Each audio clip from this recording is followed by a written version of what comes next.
Précédemment, dans Layton et la boîte qui endort, Enaiko s'est fait troller.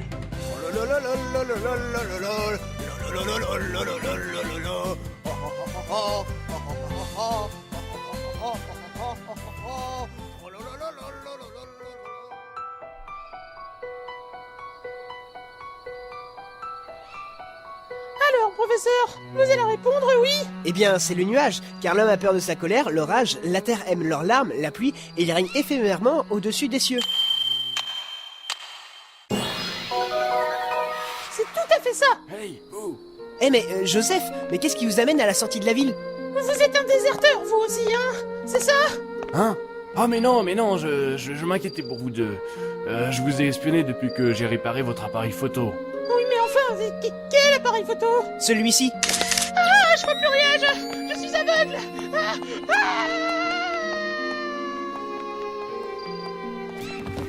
Enfin bref, toujours est-il que vous avez rudement bien mené votre enquête. Et vous allez bientôt découvrir la vérité. Mais comment savez-vous ça? Je le sais, car la vérité se trouve au fond du couloir.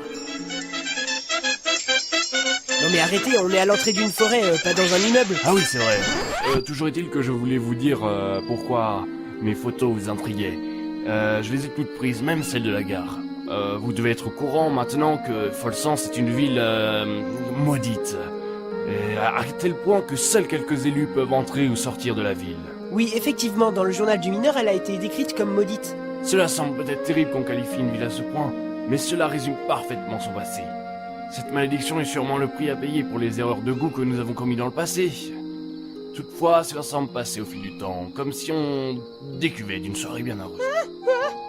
Arrosé? Mais non, je suis pas mort. Pissez pas sur mon cadavre. Ah bah enfin, te revoilà. Ouais, me revoilà. Rangez tout de suite votre attirail. Hein? Ouais, faites pas genre. Ce Vladimir, qui est-il? C'est le fils aîné des Van Bretzel. Il est devenu le duc depuis que son père est mort dans un tragique accident. Quoi? Un accident? Et qu'est-ce qui lui est arrivé? Intoxication alimentaire. Ah, d'accord, je comprends mieux. Il avait la chiasse. Je travaillais pour les Van Bretzel avant de tout laisser tomber et de m'enfuir il y a 50 ans de ça. Je ne crois pas que Vladimir me le pardonnera un jour. Mais que s'est-il passé il y a 50 ans? Les réponses à vos questions se trouvent dans le château. Allez-y sans attendre. Peut-être que quelqu'un de raisonnable comme vous arrivera à faire entendre raison au duc. Si vous le pensez vraiment, c'est que cela devrait nous permettre de résoudre cette affaire. Nous nous y rendons. Voyez donc de vos propres yeux ce que cette ville est devenue. Et peut-être que, grâce à vous, nous verrons enfin la lumière au bout de ce sombre tunnel. La vie, c'est comme une boîte de pépitos qu'on partage. Plus il y a de gens, plus il en reste moins. Ouais, d'accord. J'ai l'impression que plus nous avançons dans cette histoire et plus les choses deviennent incompréhensibles. Ouais, on est obligé d'aller au château parce que les gens qui en ont parlé, ils en ont eu terriblement peur, hein, du château, bien sûr. Et c'est peut-être une mauvaise idée. Je me disais que... Mais que s'est-il vraiment passé il y a 50 ans? Et que peut-il bien se passer dans ce château? Mais pourquoi vous me regardez comme ça? Mais je regarde pas spécialement toi, je regarde dans le vide, je réfléchis. Bah oui, le vide. Quelle logique. Mais vous savez, c'est assez dur de discerner ce que vous regardez avec vos yeux bizarres, là. La découverte de la mine d'or a dû rendre la famille Van Bretzel riche du jour au lendemain. En découvrant tous les détails de cette histoire, nous aurons sûrement des réponses par rapport au coffret. Et comment allons-nous rentrer dans cette forêt? Une grille nous barre la route. Enfin, comment est-ce qu'on va faire, quoi? J'imagine qu'il y a personne qui va nous aider à ouvrir cette grille, puis... de toute façon, ils ont tous peur du vampire. Je ne suis pas si sûr, Luc. Viens avec moi. Mais pourquoi on retourne au village? Professeur? Mais répondez-moi, enfin.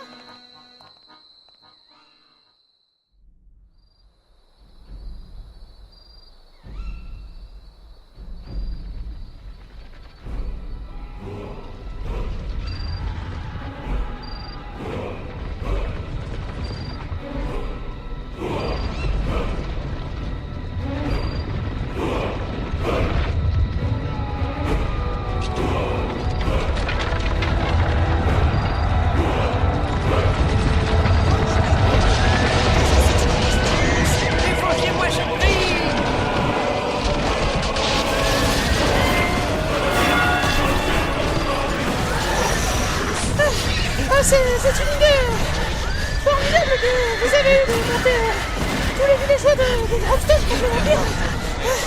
Je pensais vraiment pas qu'ils nous aideraient, hein.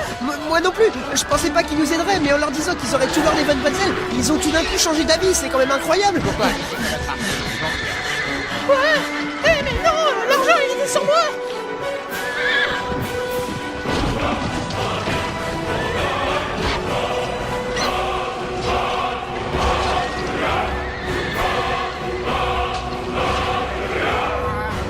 Voilà le château.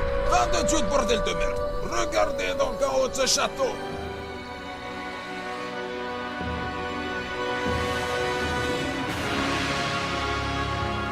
Il y a une ombre menaçante là-haut. Vous voilà enfin! Mais c'est quoi? Oh, Zio! Mais qu'est-ce que c'est que ce bestiau aussi? C'est le vampire. En attaque! À l'attaque. Vous l'aurez voulu. Je ne peux pas vous laisser faire plus longtemps.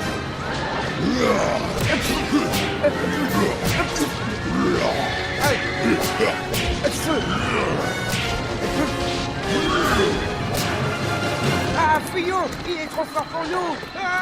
Eh mais revenez, bon sang. Et voilà comment votre armée de 300 paysans bouseux a été mis au tapis. Et par une stupide chauve-souris en plus. Eh mais Batnouille, c'est pas l'armée du pingouin. Ah bon? T'es sûr, Robin? Bah un peu oui, son repère est un peu plus loin sur la montagne. Ah, si tu le dis. Excusez-moi d'avoir cogné sur votre armée de bouseux. Bah pas grave. C'est pas comme si vous nous aviez tapé, hein, nous. Allez, viens vite Batman. Le pingouin doit retenir Poison Ivy. Mais Robin, puisque je te dis que c'est une méchante elle aussi. Non, tu dis simplement ça parce que t'es jaloux. Et puis arrête de prendre cette voix, tu vois bien que personne nous écoute maintenant. Dépêchons-nous, Robin, nous devons mettre fin à ce désastre. Ah, voilà enfin votre vraie voix. Enfin, le pingouin est en haut de cette montagne là-bas. Ça grimpe sérieusement, Robin, on va se faire les mollets. Bon bah, regardons le bon côté des choses. On est devant le château et on a passé la grille. Ouais, tous les villageois nous ont lâchés. Oui, enfin, j'ai dit qu'on devait voir le bon côté des choses. Non, il ne faut pas passer ce pont. Oui, en effet, il va falloir faire attention, il a l'air en piteux état. Ouais, bon bah moi j'y vais. Fais attention, Luc, de ne pas pousser ce vieil homme au milieu du pont. Quel vieil homme? Celui-là. Ah putain! Professeur, qu'allons-nous faire? Rien, laisse-le tomber. Ah ouais, bah ça, c'est déjà fait, hein. Enfin bref, nous voilà devant la porte du château Van Bretzel. Vas-y Luc, frappe. D'accord. Aïe, mais non, mais ça va pas non, c'est sur la porte qu'il faut frapper, c'est pas moi. Ah, d'accord.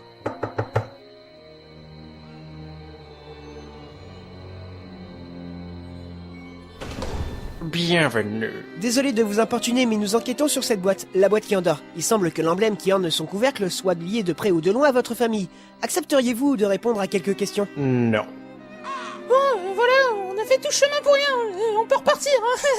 Je ne peux pas vous répondre car je n'en ai pas le droit. Mais vous devriez plutôt en discuter avec monsieur. Veuillez me suivre. Eh bien, pourquoi pas?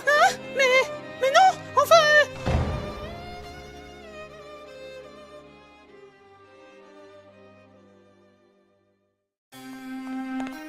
Bienvenue au château Van Bretzel. Excusez-moi. Wow, quel endroit extraordinaire. En effet, ce château est vraiment très impressionnant. Mais dites-moi, qui êtes-vous? Je suis Vigor, le majordome de la famille Van Bretzel. Majordome? Oui, c'est un travail honorable que nous faisons de génération en génération dans ma famille. Mon frère, Sébastien, prend soin de la famille Phantom Hive. Ah oui, je vois. Ce doit être un travail d'enfer. Oui, si on veut. Dites-moi, où est votre maître, le duc Van Bretzel? Dans cette salle. Par ici, je vous prie.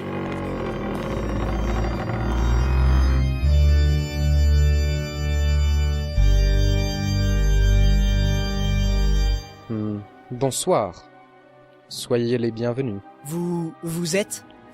Je suis le duc Vladimir Van Bretzel. Cela vous dérangerait-il de répondre à quelques questions? Bien, cela dépend de quel genre de questions il en retourne. Des questions sur la boîte qui endort. Bien. Allons dans le salon pour en parler autour d'une tasse de thé.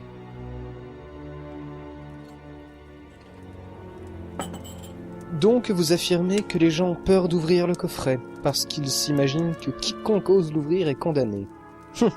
Voilà une histoire fascinante. Mais vous savez, les gens se comprennent tellement mal de nos jours. Cela me rappelle cette énigme qui va sûrement vous plaire. Vous aimez les énigmes? J'adore les énigmes. Eh bien en voici une. Énigme 25. S définitif.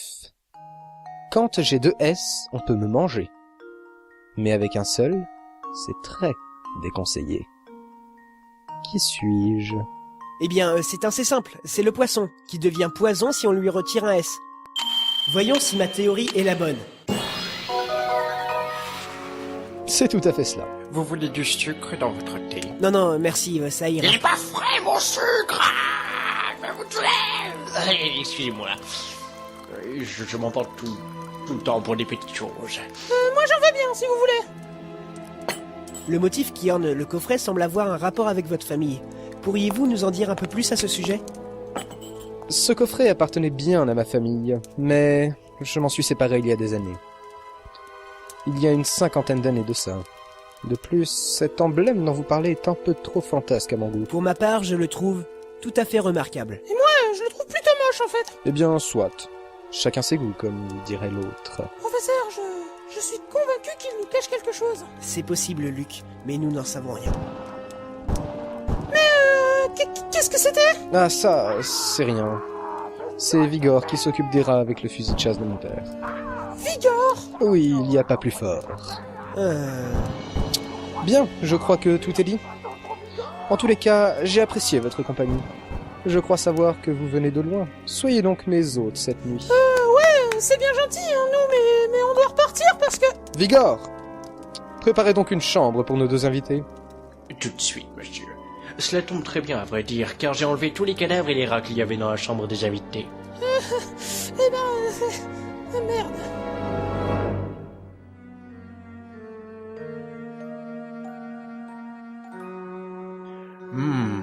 Eh bien, bonne nuit, messieurs. Eh ben, j'ai jamais vu une pièce aussi richement décorée. Elle est, en effet, à l'image de cette famille. On y ressent l'aura d'une personne très riche et influente. Je ne sais plus trop quoi penser, c'est-à-dire que... Comment est-ce qu'un endroit aussi joli pourrait-il être l'antre d'un affreux vampire? Oh, tu sais, Luc, on n'en sait rien. Qui sait, peut-être que Vladimir est un vampire. Vladimir? Mais c'est impossible! Il m'a l'air de quelqu'un de très bien. Et... attendez une seconde.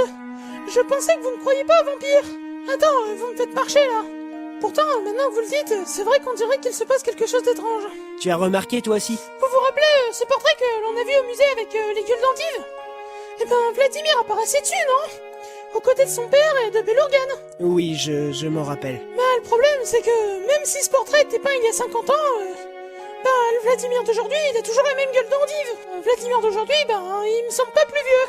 Comme le temps semble plus vieux, il pleut, et puis voilà. Oui, à toi aussi cela te semble bizarre? Je ne vois pas d'explication rationnelle pour un tel miracle. D'autant plus que Belorgan, lui, a sans conteste vieilli depuis que ce portrait a été peint.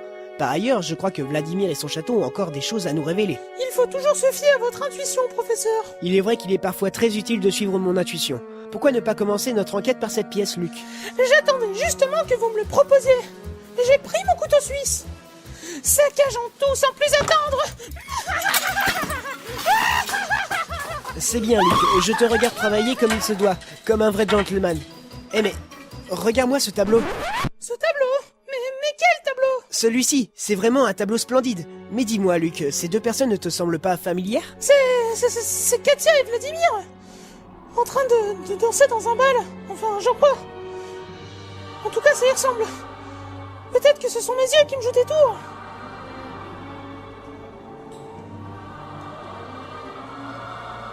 C'est merveilleusement bien peint. On dirait que la foule bouge. On dirait que le tableau prend vie. On dirait... Ouais, et on dirait surtout que vous avez pris de la drogue. Mais je t'assure, Luc, regarde autour de toi.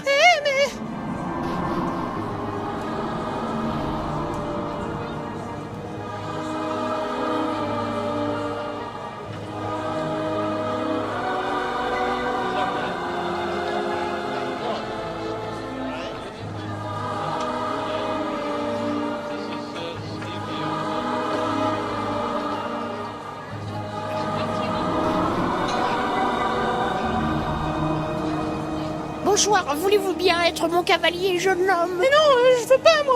Je sais pas monter à cheval. Bon bah, pas grave. Hop, hop, hop, pas Gangnam Style. Hop, hop, hop. Professeur, mais qu'est-ce qu'on fout là? Je n'en sais rien. Tout me semble étrange. Ma tête tourne.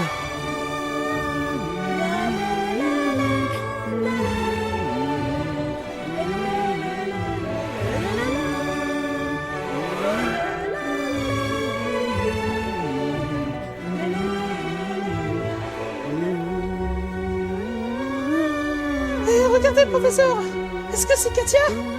Ah oui, la ressemblance est frappante. Mais enfin, que fait-elle avec Vladimir?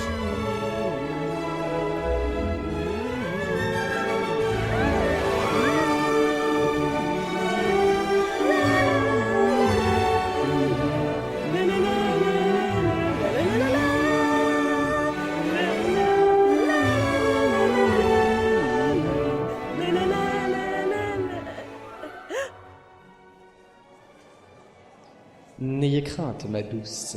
Il ne s'agit que de notre dîner. Frais et plein de vie.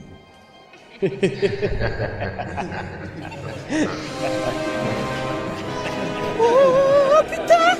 C'est pas possible. C'est un cauchemar.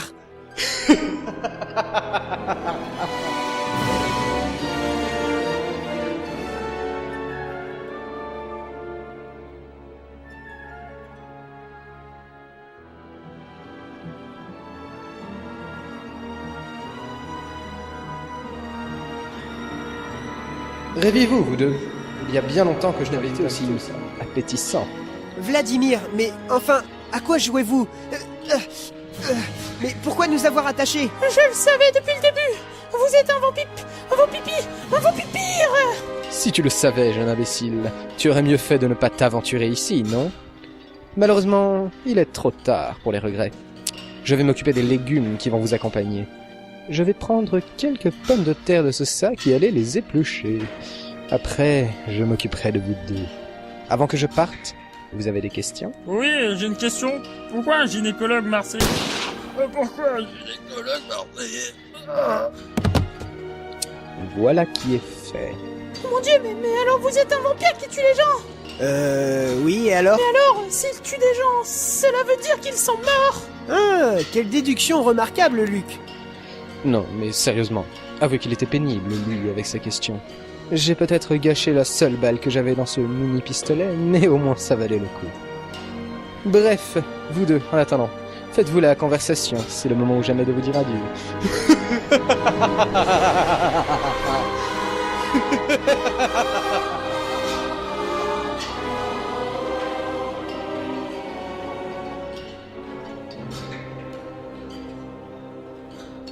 Vous avez entendu, professeur? Il va nous bouffer!